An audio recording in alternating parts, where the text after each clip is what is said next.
తులవారికి గనక చూసుకున్నట్లయితే ప్రస్తుతం మీకు మీ యొక్క లగ్నాధిపతి అయినటువంటి శుక్రుడు నీచ పొందుతున్నాడు ఈ యొక్క పక్షంలో ఆగస్టు 2వ తేదీ నుంచి. అదేవిధంగా దశమంలో రవి గురువులు, లాభంలో కేతువు, భాగ్యంలో ఈ కుజుడు వస్తున్నాడు. మరియు అదేవిధంగా పంచమ రాహువు, షష్టమంలో శని భగవానుడు ఉన్నాడు.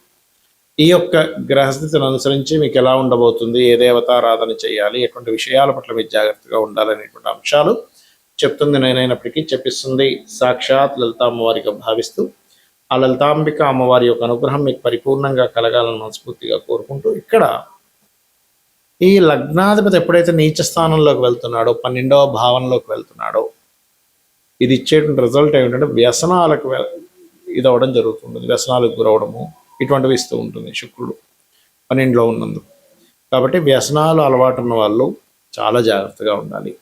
అందులోనే ఇన్వెస్ట్మెంట్ చేసే విషయం పట్ల కూడా కొంత జాగ్రత్తగా ఉండాలి, గుర్తుపెట్టుకోండి. మరియు ఈ ప్రాపర్టీ సంబంధించిన విషయాల్లో డీల్ చేసేటప్పుడు, మనీ డీలింగ్, ప్రాపర్టీ సంబంధంగా మనీ డీలింగ్ చేసే విషయాల పట్ల కూడా కొంత జాగ్రత్తగా ఉండండి. ఉద్యోగ సంబంధించిన విషయంలో అయితే మంచి అభివృద్ధి అయితే ఉంటుంది. కాకపోతే కొన్నిసార్లు ఒక దగ్గర స్ట్రక్ అయిపోయే వెంటనే ఫీలింగ్ కూడా కలుగుతూ ఉంటుంది, అందులో ఎటువంటి సందేహం లేదు. అదేవిధంగా కాస్త ఈ సినిమా ఫీల్డ్లో ఉండేటువంటి వారికి, క్రియేటివ్ ఫీల్డ్స్లో ఉండేటువంటి వారికి, యానిమేషన్ రంగాల్లో ఉండేటువంటి వారికి చాలా బాగుంది, రాజకీయ నాయకుడికి కూడా.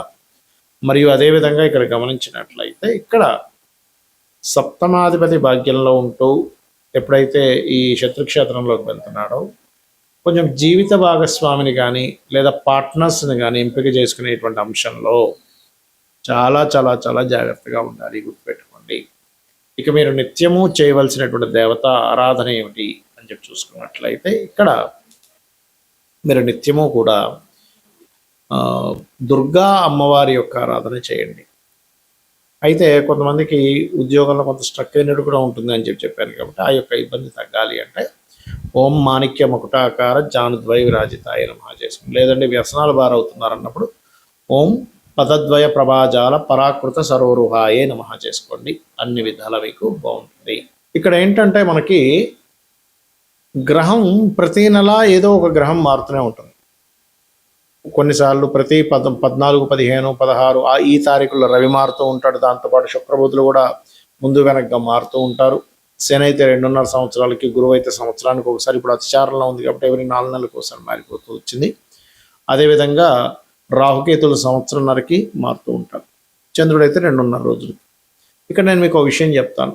ఎప్పుడూ కూడా మనకు లైఫ్లో చేంజింగ్స్ అనేవి ఎప్పుడు జరుగుతాయి, అది ఉద్యోగంలో కావచ్చు, మన ఆలోచన విధానంలో కావచ్చు, ఆవేశపూరితంగా చేసే విషయాల్లో కావచ్చు, కొన్ని చేంజింగ్స్ అనేవి ఉంటాయి.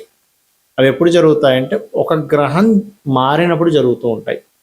దీంట్లో ఒక్కొక్క గ్రహం మారినప్పుడు కొన్ని విషయాల పట్ల మీరు కాన్సన్ట్రేషన్ చేయాలి. అదేంటో చెప్తాను ఈరోజు నేను మీకు. శని మారుతున్నాడు అంటే మీరు పర్టికులర్గా వృత్తికారకుడు కాబట్టి మీ లైఫ్లో చాలా major incident, major related issues మారుతాయి, గుర్తుపెట్టుకోండి. అది ముఖ్యంగా వర్క్ రిలేటెడ్ ఉంటుంది. జూపిటర్ ఎప్పుడైనా రాశి మారాడు అంటే అది జీవుల మీద పడుతూ ఉంటుంది. ఎలాంటి జీవుల మీద? విశ్వంలో ఉండేటువంటి మొత్తం జీవుల మీద పడుతూ ఉంటుంది, గుర్తుపెట్టుకోండి. అదేవిధంగా ధర్మం మీద, జీవుల మీద. అందుకే చూడండి, గురువు అతిచారంలో ఇప్పుడు మనకి గోచారంలో కర్కాటక రాశిలో ఉండడం వల్ల, అది కాలసర్ప యోగంలో ఉండడం వల్ల జీవులు అనేక మంది మరణించడం. అంటే ఎట్లాగా కొన్ని అధర్మపరంగా ఎవడో ఏదో పైకి తీసుకెళ్ళి ఒక అమ్మాయి తోసేయడం అనుకోండి, లేకపోతే చంపేయాలనుకోండి, లేకపోతే యుద్ధం సీజ్ ఫైర్ అంటూనే ఒక మళ్ళీ యుద్ధం ప్రారంభించేసి మళ్ళీ చాలామంది లక్షల ప్రజలు నష్టపోవడానికి, కోట్ల ప్రజలు ఇబ్బంది పడడానికి కారణాలు అవుతూ ఉంటాయి. జూపిటర్ ఇండివిజువల్ హౌస్లో మీకు ఒక ఫ్రూట్ఫుల్నెస్ని ఇస్తుంది, లగ్నం నుంచి భావంలో ఏ భావంలో మారింది దాన్ని బట్టి. అంటే ఒక విషయంలో చెప్పాలంటే గురువు కనుక బాగుంటే ఫ్రూట్ఫుల్ ఫలితాలు కూడా ఇస్తాడు అక్కడ. ఇక కుజుడు ఎప్పుడైనా మారాడు అంటే గుర్తుపెట్టుకోండి, అది కమ్యూనికేషన్స్ మీద, భూముల మీద ఎఫెక్ట్ చూపిస్తూ ఉంటుంది. భూములకు సంబంధించిన విషయంలో బాగా పెరగాల, తరగాల ఏమిటనే విషయం చూపిస్తూ ఉంటుంది. అదేవిధంగా ఉదాహరణకి రవి మారాడు అనుకోండి, మీ కీర్తి ప్రతిష్టలు, ప్రమోషన్ వస్తుందా లేదా, లేకపోతే సంతానం కలుగుతారా లేదా, ఇలాంటి విషయాలను అది మూమెంట్ చేస్తూ ఉంటుంది. చంద్రుడైతే ప్రతి 2.5 రోజులు మారుతూ ఉంటాడు, అది పెద్ద విషయం కాదు. అది మనస్తత్వం మీద, మీ లగ్నాన్ని బట్టి ఉంటుంది.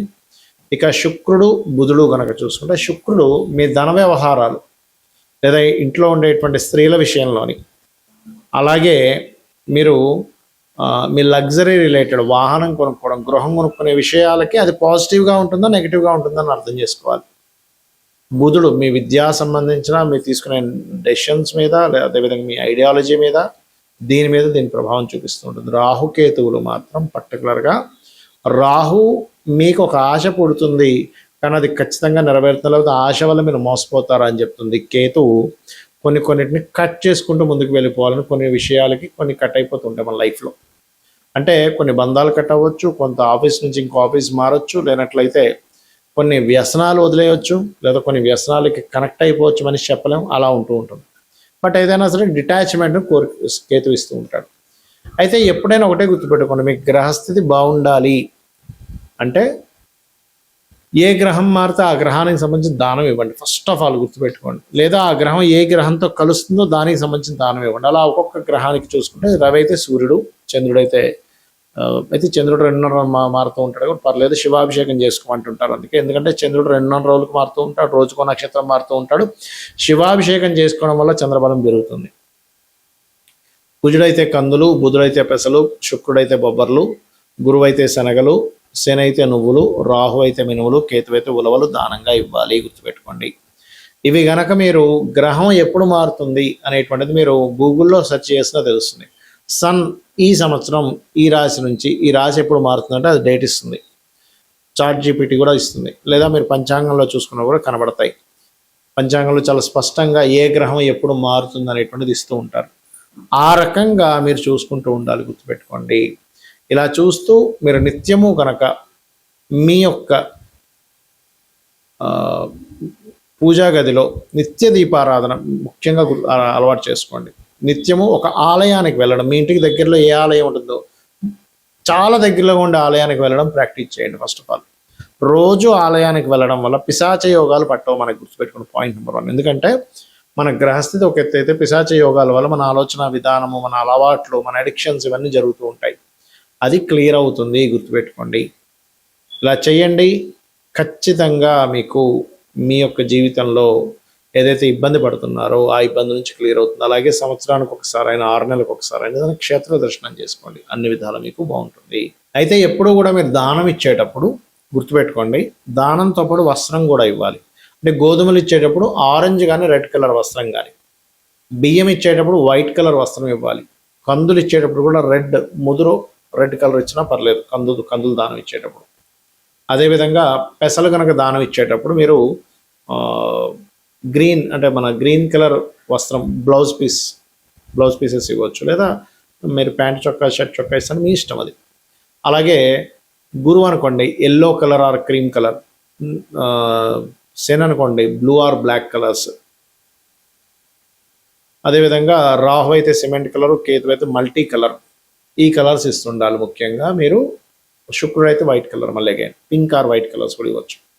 అయితే ఇక్కడ ఏంటి, చాలామంది దానం ఇచ్చే విషయంలో కొంత సంశయాలు కొన్ని ఉన్నాయి. ఎలా అంటే ఏమంటే మేము గుళ్ళో మూలన పెట్టేసి వెళ్ళిపోతే మాకు ఆ దానం పనిచేస్తుందా అని అడుగుతారు.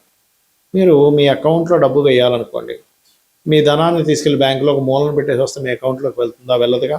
మీరు అకౌంట్ నెంబర్ చెప్తారు, మీ పేరు చెప్తారు, ఎంత అమౌంట్ చేస్తున్నారు చెప్తారు, ఏ అకౌంట్లోకి వేయాలో చెప్తారు కదా. అలాగే దానం కూడా మీరు ఇచ్చేటప్పుడు ఏ పర్పస్ మీద ఇస్తున్నారు, ఏ అభివృద్ధి అవ్వడం కోసం ఇస్తున్నారు, మీ పేరు గోత్రం చెప్పి ఇవ్వాలి. అలా కాదండి, కొంతమంది ఏమంటారంటే ఏమైనా గోవు పెట్టచ్చా? గోవుకి పెట్టచ్చు, కానీ ఈ పదార్థాలు కాదు.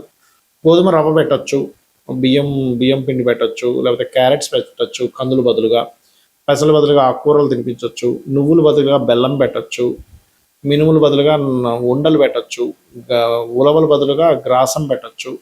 ఇలాగా శుక్రుడికి బొబ్బర్ల బదులుగా మనం తీపి చపాతీలు పెట్టచ్చు. అంతేగాని ఈ పదార్థాలు డైరెక్ట్ పెట్టడం కంటే కూడా అలా పెట్టడం అనేటువంటిది మంచిది.